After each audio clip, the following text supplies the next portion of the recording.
एवढे दिवस हे प्रकरण दाबलं जाणार नव्हतं. त्याला वाटलं होतं हे प्रकरण आपण दाबू आणि त्या दृष्टीने सर्व प्रकार झाले. बंगाल में हुई घटना अभी शांत भी नहीं हुई थी और महाराष्ट्र के बदलापुर में 2 नाबालिग बच्चियों के साथ दुष्कर्म की घटना सामने आई, जिससे लोगों में काफी भारी आक्रोश देखा गया.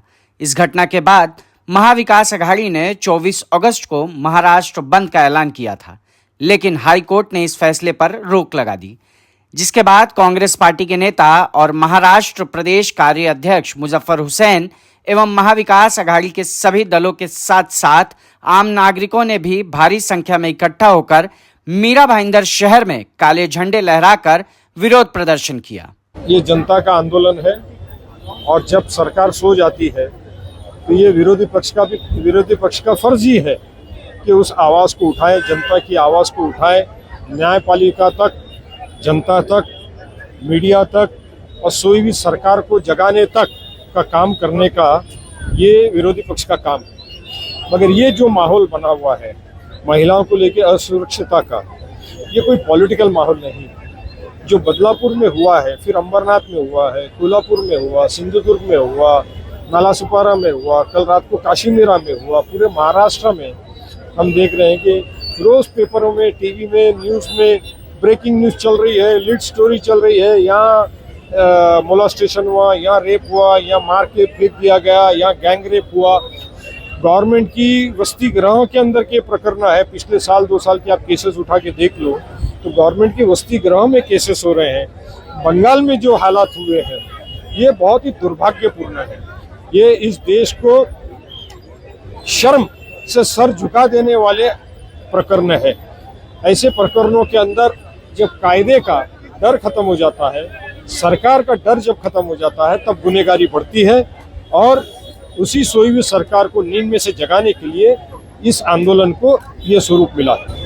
हाईकोर्ट ने कल निर्देश दिया और हाईकोर्ट के निर्देश का पालन करते हुए कि बंद नहीं होगा. एजिटेशन करना तो हर घटना ने हमको अधिकार दिया है. हम एजिटेशन, आंदोलन, जन आंदोलन जब चाहिए जहाँ चाहिए कर सकते हैं. तो ये आंदोलन यहाँ पे किया जा रहा है. पूरे देश में एक बहुत बड़ी जन जागृति हुई, जिसके बाद में निर्भया कायदा बनाया गया. मगर उसके बावजूद निर्भया 1, 2, 3, 4, 5, 6, 7, 8, 9, 10 रोज हो रहे हैं. जो बंगाल में क्या हुआ, जो हादसा हुआ है, इतना घिनौना हादसा हुआ है कि उसका जिक्र करते हुए शर्म आती है, आंख पे रोंगटे खड़े हो जाते हैं. तो जब शासन का डर खत्म हो जाता है तब ये इस तरह के गुनहगार इस तरह के अपराध को अंजाम देते हैं.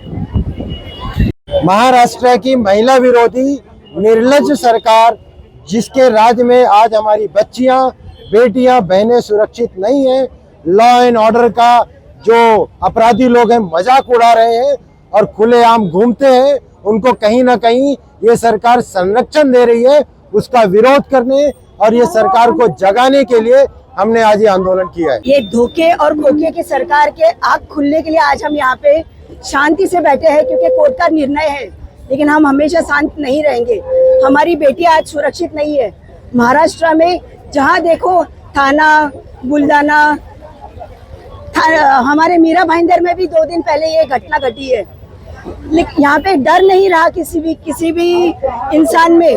तो ऐसी सरकार, निकम्मी सरकार को राजीनामा देना चाहिए और इनको राजीनामा देना पड़ेगा. महाराष्ट्र की महिलाएं इनको अपनी जगह दिखा के रहेगी. जो महाराष्ट्र में जो घटनाएं हो रही है, जो इसी सरकार ने एक SIT बनाई थी, उसकी प्राथमिकी आज आई है. उस प्राथमिकी उन्होंने स्पष्ट कहा है कि पिछले 15 दिनों से उस जो बच्चियां हैं उन बच्चियों के ऊपर अत्याचार हो रहा था, ऐसी उनकी प्राथमिकी है. उसके बाद भी ये स्कूल प्रशासन ने कोई कार्रवाई नहीं की, ये पुलिस प्रशासन ने कोई कार्रवाई नहीं की. और ये गिदड़ की जो चमड़ी लेके बैठी हुई सरकार है ना, इस सरकार ने भी कोई कार्रवाई नहीं की. उल्टा उनका एक कार्यकर्ता होने के नाते उस स्कूल को बचाने की कोशिश की गई. ऐसी भद्दी सरकार इस देश को, ये भद्दी सरकार जो है, इसको महाराष्ट्र से हटना चाहिए. हमारे चीफ मिनिस्टर और हमारे होम मिनिस्टर ने इस्तीफा देना चाहिए, ये मांग करते हैं. इस आंदोलन के माध्यम से महाविकास अघाड़ी ने मांग की है कि आरोपियों को जल्द से जल्द कड़ी सजा दी जाए. लेकिन अब देखने वाली बात यह होगी कि क्या इस आंदोलन के बाद आरोपियों को जल्द सजा हो पाएगी या नहीं। इसी तरह की तमाम देश और दुनिया की खबरों के लिए बने रहे MBA मीडिया नेटवर्क पर। धन्यवाद।